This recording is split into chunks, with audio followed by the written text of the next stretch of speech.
e noi stimiamo che nel nord-est potrebbero essere tra le 450 e 500 mila le persone che perderanno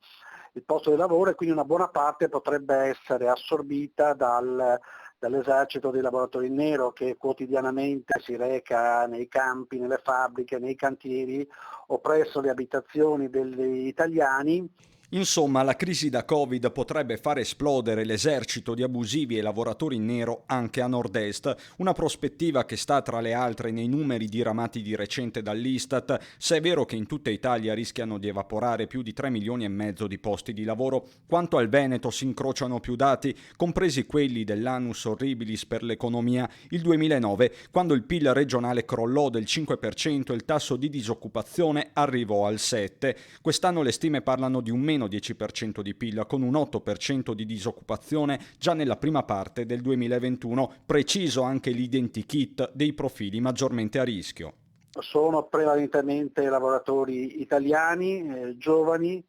gente che magari anche comunque è in cassa integrazione e quindi magari arrotonda la propria situazione, ma non è da escludere che ci saranno anche, come già succede adesso,